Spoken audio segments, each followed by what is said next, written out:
कांग्रेस की सबसे बड़ी विडंबना ये है कि कांग्रेस के जो नेता हैं वो अपने आप को प्रधानमंत्री का कैंडिडेट बोलते हैं और उनको हर एक स्टेट में अपने सहयोगी पार्टियों से सीट की भीख मांगनी पड़ रही है।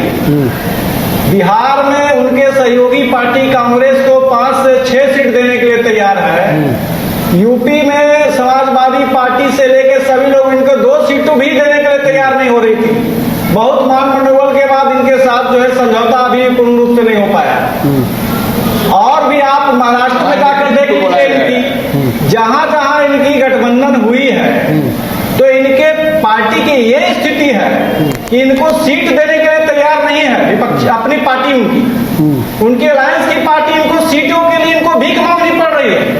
और ये जनता के पास जाके कहेंगे कि हमको प्रधानमंत्री के हम कैंडिडेट हैं तो जनता विश्वास नहीं करेगी। दूसरी बात, अगर एनडीए गठबंधन और भारतीय जनता पार्टी की सरकार 10 सालों में अगर कोई कार्य नहीं किया तो विपक्ष के रूप में राहुल गांधी जी कहां थे? 10 सालों में जो काम किया वो दिख रहा है, लेकिन राहुल गांधी जी एक ही कमरे में वॉर रूम बना के पूरे देश का राजनीति कर रहे थे तो उनको समझ में नहीं आया। आज वो कह रहे हैं कि महंगाई है, भ्रष्टाचार है।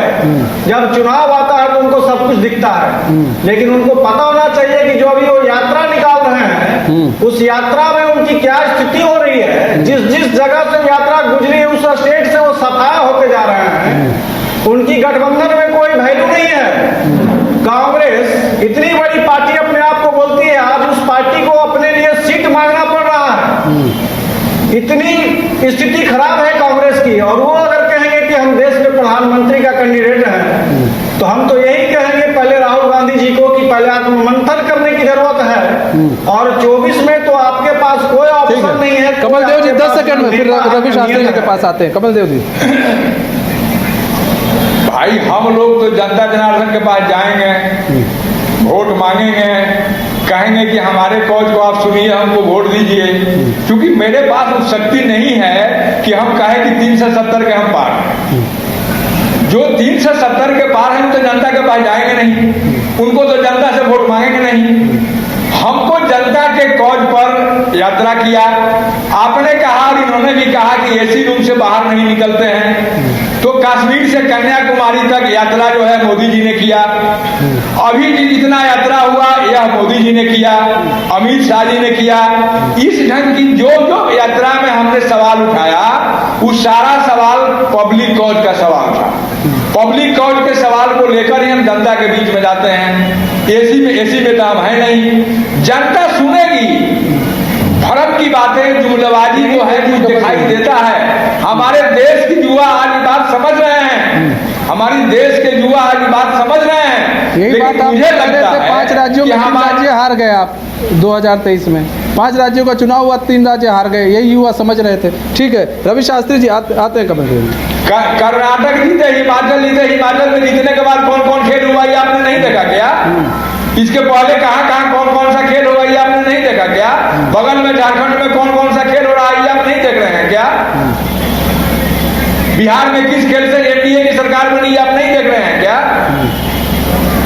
तो जो लोग देश के लोकतांत्रिक ढांचा को बर्बाद करना चाहते हैं उनके खिलाफ कांग्रेस है, क्योंकि देश को आजाद कराने में एक भी भाजपाई का नाम नहीं है। रवि शास्त्री जी 2 सवाल है। एक सवाल ये, देश की आजादी की लड़ाई लड़ने में एक भी भाजपाई का नाम नहीं है। आप लोगों को मिली है, उस एक सीट से खुश हैं। दूसरा सवाल ये है कि बार बार ये कहा जाता है राहुल गांधी की पदयात्रा, लेकिन क्या एक यात्रा और एक जो आप कह सकते हैं कि रोजगार जैसे मुद्दे, यात्रा और मुद्दे, आपको लगता है कि एक साथ होते हैं क्या? आप यात्रा निकाल ले रहे हैं, आप यात्रा निकाल रहे हैं, ठीक है, आप किसी चीज़ अपनी यात्रा निकाल रहे हैं, न्याय यात्रा निकाल रहे हैं, कई सारी चीज़ें हैं। ऐसे में कई ऐसे केसेस हुए हैं, हम अभी कमल देव जी आपको बताएंगे भी कि कई ऐसे केसेस हुए हैं जहाँ पर होना चाहिए राहुल गांधी को, वहाँ गए नहीं। कई बार कहा गया वहाँ जाएंगे जाएंगे जाएंगे, लेकिन नहीं गए। तो अगर आप यात्रा निकाल रहे हैं, यात्रा और मुद्दे, अरे मणिपुर में प्रधानमंत्री को जाना चाहिए, लेकर चल सकते हैं। मणिपुर में प्रधानमंत्री को जाना चाहिए। 12 में एक निर्भया कांड पर इतना हंगामा हो गया और मणिपुर में नंगे महिलाओं के साथ बलात्कार हुआ, उनको पीटा गया और देश के प्रधानमंत्री को विशेष रूप से फुर्सत नहीं था। एक दिन भी मणिपुर नहीं गए। सर। एक दिन मणिपुर भी नहीं गए। ठीक यह बात गांधी का नहीं है सर। राजस्थान में हुआ, महिला के साथ सामूहिक बलात्कार हुआ सर, बच्ची के साथ हो रखा है सर, राजस्थान में भी हो रखा था, तो क्यों नहीं गए? कई ऐसे स्टेट हम भी गिना देंगे। रविंद्र शास्त्री जी, देखिए, विकसित भारत बनाने के लिए हमारे देश के प्रधानमंत्री माननीय नरेंद्र मोदी जी हम लोग के साथ काम कर रहे हैं। हम लोग मजबूती से उनके साथ है। सीट मायने नहीं रखता है, मायने रखता है कि गरीबों का कैसे कल्याण हो, भारत विकसित कैसे बने, देश सशक्त कैसे हो, इसके लिए हम लोग काम करने जा रहे हैं। अगर सीट नहीं मिले तो संतोष सुमन का सीट दूसरे को क्यों नहीं दे दिए? संतोष सुमन जी का सीट दूसरे को क्यों नहीं दे दिए? आप लोग जो है परिवारवाद की बात करने वाले लोग चिराग पासवान जी को क्यों उसने किए? पशुपतिनाथ पारस के साथ क्या हुआ?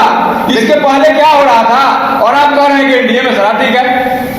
एनडीए बिल्कुल, अरे भय के बल पर, ईडी और सीबीआई के बल पर हमने सहयोगी दल के नेताओं को कितना दिन आप रोक के रखिएगा? सर जी, हम लोग किसी को डराने का काम नहीं करते हैं। अरे तो मांझी जी से पूछिए ना, मांझी जी से पूछिए तो पता चलेगा ना। मांझी जी एक बड़े नेता है, मांझी जी एक बड़े नेता है। संतोष सुमन से बाहर क्यों नहीं निकल रहे? संतोष सुमन से बाहर क्यों नहीं निकल रहे? संतोष सुमन से बाहर निकले ना, संतोष सुमन से बाहर निकले ना मांझी जी। मांझी जी बड़े नेता है, मांझी जी सम्मानित नेता है, कांग्रेस से ही आए हैं, उनकी बड़ी सम्मान है। अभी मछलियां हो सकते हैं, आपको अभी मछलियां हो सकते हैं। एक मिनट, आप लोग दूसरे के शरण में लालू प्रसाद जी के चरण में पड़े हुए हैं। ठीक है, हम लोग जो है देश की आबादी जो है सम्मानित नेता नहीं है क्या? सभी समाज के लिए सम्मानित नेता नहीं काम कर रहे हैं। वही तो मैं बोल रहा हूँ। सोनिया गांधी जी सम्मानित नेता नहीं है। राहुल गांधी जी, लालू जी सम्मानित नेता है। हाँ, सोनिया गांधी जी सम्मानित है कि नहीं है? सोनिया गांधी जी सम्मानित है कि नहीं है? हम लोग हमेशा सम्मानित नेता है रहेंगी ना, तो फिर सर वो परिवारवाद से क्यों नहीं बाहर निकल रही है?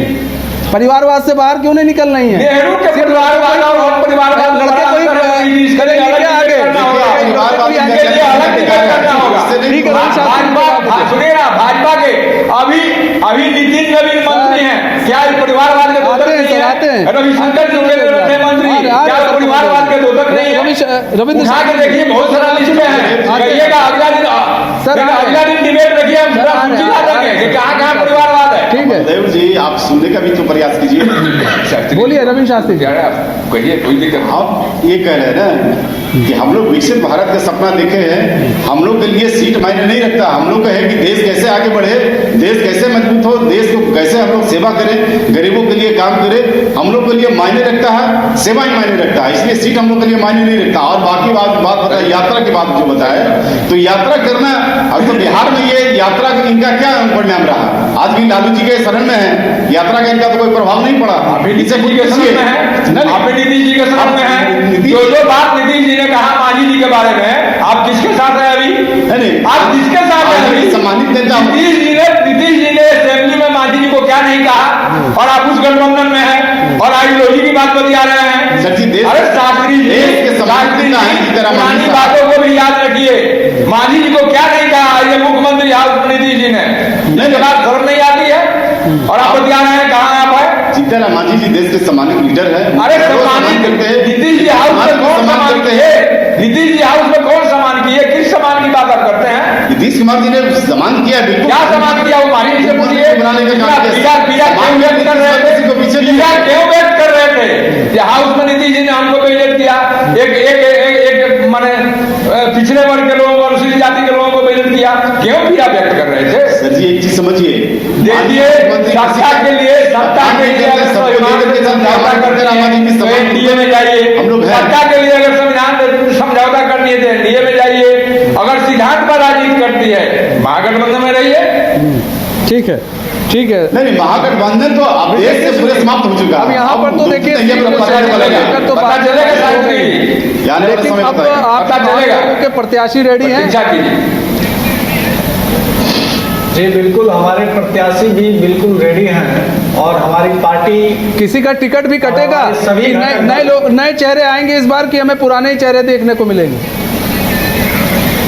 देखिए, ये तो हमारे जो संसदीय दल के नेता हैं और साथ में हमारे जो शीर्ष नेतृत्व हैं, वो सभी मिलके इस बातों पे चर्चा होगी और सभी कुछ फाइनल किया जाएगा। उसके बारे में आपको आगे पता भी चल जाएगा। कुछ जहां तक है थोड़ा कुछ बदलाव देखने को मिल भी सकता है, क्योंकि हमारी पार्टी शुरू से ही परिवारवाद की पार्टी नहीं रही है। पहले मैं इनको बता देना चाहता हूं कांग्रेस वाले को कि परिवारवाद की परिभाषा क्या है, कि जिस पार्टी का मुखिया, जैसे कांग्रेस प्राइवेट लिमिटेड पार्टी है, तो उनमें राहुल गांधी, सोनिया गांधी, राजीव गांधी, उसके बाद आप प्रियंका गांधी, इस तरीके से जो है पूरी तरीके से ये परिवार की कुनवा है उनमें। इसी तरीके से बिहार में आरजेडी की जहां तक बात करें, वो भी प्राइवेट लिमिटेड पार्टी है, तो उनमें आप देखिए तेजस्वी यादव, लालू यादव, राबड़ी देवी, रोहिणी आचार्य, अभी आपको फिर से तेजस्वी जी की पत्नी आ गई हैं, तेज प्रताप जी हैं। तो मतलब पूरा परिवार एक कुनवा जो है, ये परिवारवाद ये हुआ। ऐसा नहीं कि हमारे पार्टी के जो मुखिया माननीय मुख्यमंत्री नीतीश कुमार, उन्होंने अपने परिवार में किसी को आगे बढ़ाने का कार्य क्यों नहीं किया। इसको परिवारवाद किसे कहा जाता है, ये आप आरजेडी और कांग्रेस वालों से सीखिए। तो जदयू शुरू से ही या भाजपा ने कभी परिवारवाद नहीं रहा है। इसमें आप देख सकते हैं अभी कि मध्य प्रदेश में कभी सोचा भी नहीं होंगे मोहन यादव जी कि वो मुख्यमंत्री बनाए जा सकते हैं, उनको डायरेक्ट उठाकर मुख्यमंत्री बना दिया। राजस्थान में आप देखिए भाजपा और जदयू, ये जो पार्टी है ये परिवारवाद से कभी विकसित नहीं रहा है। दूसरी बात है कि अब 24 का रंग तो सज ही चुका है और हम लोग पूरी तरीके से मैदान में जाने के लिए तैयार इसमें एक चीज जो सबसे दिलचस्प रही वो थी वीआईपी। जो वीआईपी पार्टी है मुकेश सहनी, उनको आप हंस भी रहे हैं, उनको भी साइडलाइन कर दिया गया है। देखिए क्या है कि हम लोग सभी लोग एक ही बात बोले कि देश हित में और राज्य हित में कार्य करने वाले देश के यशस्वी प्रधानमंत्री नरेंद्र मोदी जी और बिहार के मुख्यमंत्री नीतीश कुमार जी हैं। तो हम लोग देश को देख के चलते हैं कि देश कैसे आगे बढ़ेगा, देश में विकास कैसे होगा, हमारा देश विकसित कैसे होगा, और हम लोग 2024 के बाद और विकसित देश बनना है और हम अपने आप को आगे कैसे लेके जाएं, इसके लिए कार्य करने के लिए सभी लोग जो है एक साथ खड़े हैं। किसी को साइड लाइन नहीं किया जाता है। जरूरी नहीं हो जा रहे हैं, हम सीट देंगे वही हमारे साथ रहेंगे। सीट नहीं देंगे महाराज तो साइड लाइन हो ही जाएंगे, सीट नहीं देंगे तो साइड लाइन हो ही जाएंगे। बता दे रहे हैं सीट से आप साइड लाइन नहीं कर सकते। हर एक लोगों को सीट देना भी हमारे बस की बात नहीं है, क्योंकि आप देख रहे हैं कि अभी हम लोग को सिर्फ ये एक ही लक्ष्य है 400 के पार करना। अरे इन लोगों के लिए सुनिए ना, काम कर रहे हैं, सुनिए ना विजय कृष्ण जी, इन लोग के लिए सरदर्द ये बन गया कि एंड मौके पर आप लोग मिल गए इनके साथ, बीजेपी के साथ। पहले तो चलिए ये था कि चलो इन लोगों को सीटें हो जाएंगी, हम इस तरह से बांटेंगे, लेकिन जब जेडीयू साथ में आ गई तो बेचारे इन लोगों के लिए सरदर्दी हो गई। तो अब क्या करा जाए। देखिए हम पार्टी को एक पर समझौता करना पड़ा, उपेंद्र कुशवाहा 2 मांग रहे थे, एक पर समझौता करना पड़ा। जी जी जी हाँ, देखिए एक्चुअली क्या है कि इंडिया अलायंस में तो कोई नेता भी नहीं है, ना उनका कोई रोड मैप तैयार है, तो वो सिर्फ एक अंधेरे में तीर मार रहे हैं। तो अभी उनके लिए और कोई ऑप्शन है नहीं इस देश में। इस बार वो 24 में इसी तरीके से चल रहे हैं जिस तरीके से वो चलते रहे हैं। ठीक है कमल देव जी देखिए यहाँ पर क्या आप लोग इंतजार कर रहे हैं कि और कुछ लोग क्या नाराज होते हैं क्या अगर पशुपति पारस से बातचीत नहीं बन रही है इनकी, आप लोग क्या उनको वेलकम करेंगे उनका, और वीआईपी पार्टी का भी वेलकम करेंगे मुकेश सहनी जी का? ये तो महागठबंधन के बड़े नेता तय करेंगे, लेकिन सोचना पशुपति पारस जी को है कि उनका वजूद वहाँ क्या रह गया। सोचना मुकेश सहनी जी का है कि उनका वजूद वहाँ क्या रह गया, और सोचना और जितने लोग जुड़े हुए हैं उनसे उनको भी है कि आने वाले दिन में यूज एंड थ्रो के अवसर पर मेरी क्या स्थिति होगी, क्योंकि बीजेपी उसी सिद्धांत पर काम करती है। अपने बड़े अपने दूरदृष्टि वाली पार्टी है, समझिए इसको कमल देव जी, बीजेपी दूरदृष्टि वाली पार्टी है। उसने देख लिया कि कहीं बीजेपी सत्ता के लिए दूरदृष्टा रखती है, देश के लिए नहीं रखती। दूरदृष्टा उसको जरूर है, लेकिन सत्ता के लिए, देश को बेचने के लिए, देश के लोकतंत्र को तबाह करने के लिए, देश के सिस्टम को बर्बाद करने के लिए दूरदृष्टा है। और उसी व्यक्ति को कठिनाई होती है, संघर्ष करना पड़ता है जो असूलों पर चलता है। जहां कोई वसूली नहीं है। कितना संघर्ष किए हैं आप लोग? हम लोग संघर्ष आज भी कर रहे हैं। आप ही के बगल में ही बैठे हैं, आपके दो सहयोगी ही हैं, सहयोगी ही हम कहेंगे, ठीक है। आप पूछिए ना इनसे, ये लोग नहीं कहते हैं कि लोकतंत्र खतरे में है। आप अकेले चिल्लाएंगे तो कैसे होगा? ये लोग साल भर 2 साल पहले का जब यहाँ थे महागठबंधन में तो कहते थे लोकतंत्र खतरा में है। दोनों बैठे हुए हैं, दोनों के 5 साल का स्टेटमेंट, उनके बड़े बड़े नेताओं का स्टेटमेंट लिखा के देख लीजिए। उस समय लोकतंत्र खतरा न था। तो सुविधा की राजनीति करने वाले लोगों को कभी लोकतंत्र खतरा में दिखेगा, कभी लोकतंत्र खतरा में नहीं दिखेगा। कांग्रेस ने कभी सुविधा का राजनीति नहीं किया, इसलिए जो देश में घट रहा है, घटना घटित हो रही है, उसे दिख रहा है, उसका आवाज उठाने के लिए जनता के बीच में जा रहा है और बात को उठा रहा है। आपको लग रही है जनता कनेक्ट भी हो रही है आप लोगों से? अभी तो आप लोग एक सीट पर टिकट नहीं आप लोग कर पा रहे हैं, जनता कनेक्ट कैसे होगी सर? कैसे आप लोग देर करेंगे, देर पर देर लतीफी करेंगे? आपके जो प्रत्याशी हैं वो चुनाव कैसे लड़ेंगे? महागठबंधन और कांग्रेस से सीटों के बारे में, सीट शेयरिंग के बारे में विगत 6 महीना से पूछा जा रहा है। लेकिन जो सत्ताधारी दल है केंद्र में, उनके यहाँ अभी 2-4 दिनों से सीटों का बंटवारा शुरू हो गया और क्लियर होते जा रहा है। उनसे भी तो पूछिए सर। आप ही हमारे साथ और कहाँ डिबेट में जुड़े हैं, उनसे हम कई बार और वहाँ क्यों नहीं? अभी तक छोड़ दीजिए किसी और को, हमारे साथ जुड़े हैं उनके यहाँ। अभी तक महाराष्ट्र में क्यों नहीं क्लियर हुआ उनके यहाँ? ये भी तो देखिए। मेरे यहाँ सही समय पर निर्णय हो जाएगा और सारी बातें आप लोगों के सामने आएंगी। लेकिन कमल देव जी, बस देखिए यहाँ पर ये बताइए ना कि 15 मांग रहे हैं, किसके पर आप लोग मानेंगे?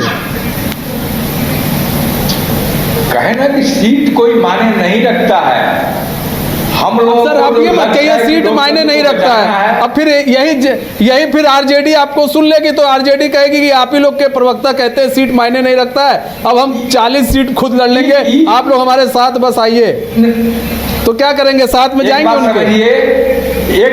मनीष जी एक बात समझिए, सीट बंटवारा में महागठबंधन का कोई दल, चाहे आरजेडी हो, चाहे कांग्रेस हो, चाहे माले हो, सीपीआई सीपीएम हो, कोई गलती नहीं करेगा।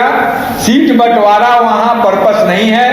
पर्पस है कि 0 पर आउट करना है एनडीए को बिहार में। 40 का 40 सीट महागठबंधन को जीतना है और यह आपको 4 जून जिस दिन परिणाम आएगा उस दिन आपको दिखेगा। जनता के बीच में क्या मुद्दा लेकर जाएंगे कि लोकतंत्र की हत्या हो रही है? जनता कहेगी, कब पूछेगी कहाँ हो रही है, तो क्या आप क्या बताएंगे? लोकतंत्र की हत्या हो रही है, यह सीधा दिखाई दिया विधानसभा में। विधानसभा सत्र के दरमियान दिखाई दिया कि हमारे यहाँ दल विरोधी कानून है, उसके लिए कुछ संख्या बल निर्धारित है, उसके लिए कुछ नीति निर्धारित है और किस ढंग से सत्ता के बल पर नागा निर्मित हुआ ये दिखाई दिया। इसके पहले पूरे देश में जिस राज्यों में बीजेपी की सरकार नहीं है वहां दूसरे दलों के सरकार को कैसे गिराने का काम किया गया, वहां लोकतंत्र को कैसे नंगा नृत्य किया गया। द्रौपदी का किरण हो रहा है, इसकी जनता का हम लोग बताएंगे। बेरोजगारों को छला गया, 2 करोड़ रोजगार का वादा करके 20 करोड़ रोजगार कहाँ है दिखाएं। इसके बाद महिलाओं को छला गया, उज्ज्वला के नाम पर आज जो घोषणा हो रहा है, उज्ज्वला में गैस सिलेंडर लेने वाले कितने लोगों का गैस जल रहा है कभी बीजेपी ने पता लगाया। और आपने 400 के सिलेंडर को 1200 कर दिया और चुनाव आया तो 100-200 रुपया घटा दिया। किसको मूर्ख बना रहे हैं? आपने कहा था कि पेट्रोल का दाम जब हम आएंगे तो जितना था वो आधा हो गया और 70 का 100 का पार हो गया। अभी तो 400 पार की बातें कर रहे हैं। यहाँ सीधा माने हैं कि अभी जो दाम है जिस वस्तु का वो 4 गुना होगा अगर हम आ गए तो। इसलिए देश की जनता समझ रही है कि अगर सत्ता में आ गए तो आने वाले कमल देव नारायण जी, पहले आप गैस लेने जाते थे तो कैसे जाते थे? जब गैस लेते थे तो क्या करते थे? बुकिंग करवाने जाते थे ना, नंबर लगाते थे, नंबर लगाते थे, फोन से वेंडर पहुंचाता था। अब उसके पहले आप चले जाइए 50 साल पहले तो आप जाते थे ना, खिड़की पर लाइन लगाते थे ना, कोई जरूरी नहीं था, नंबर भी लगाते थे, नंबर भी लगाते थे, नंबर लगाने पर आ जाता था। सर हर चीज़ है सर, हर चीज़ हमें देखना पड़ेगा, समझना पड़ेगा। एक समय वो भी समय हमने देखा है सर, ये भी हमने देखा है कि गैस सिलेंडर मिल नहीं रहा।